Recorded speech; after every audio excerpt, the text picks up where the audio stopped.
Everyone. So இந்த வீடியோவில் again மரபுத்தொடர் continuation நம்ம பார்ப்போம். கச்சந்தி அவிழ்த்தல்.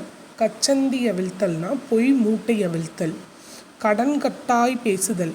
கடன் கட்டாய் பேசுதல்னா கடுமையாக பேசுதல். அடுத்து கடன் கழித்தல். கடனை கழிக்கிறேன்னு சொல்லுவாங்களா, அதுதான் கடன் கழித்தல்னா மனமின்றி செய்தல். கடுக்காய் கொடுத்தல். கடுக்காய் கொடுத்தல்னா ஏமாற்றி விடுதல். அடுத்து கடை கட்டுதல். கடை கட்டுதல்னா காரியத்தை நிறுத்தி விடுதல், கடையை மூடுதல். அடுத்து கடை கெடுதல். கடை கெடுதல்னா மிக இழிவடைதல். அடுத்து கடை தேறுதல். கடை தேறுதல்னா ஈடேறுதல். கடை விரித்தல். கடை விரித்தல்னா பலர் முன் தன் ஆற்றலை சொல்லுதல். கடுமுடுக்கு. கடுமுடுக்குனா விரைவு நடை. அடுத்து கட்சி கட்டுதல். கட்சி கட்டுதல்னா ஒன்றன் பொருட்டு முரணி நிற்றல். ஓகேவா? அடுத்து கட்டளைக்கல். கட்டளைக்கல்னா உரைகள். கட்டி சுருட்டுதல். கட்டி சுருட்டுதல்னா பொருளை சுருட்டி கட்டுதல், இல்லாட்டா கடையை கட்டுதல். ஓகேவா? ஸோ கரெக்டாக பார்த்துக்கோங்க, எழுதி வச்சுக்கோங்க.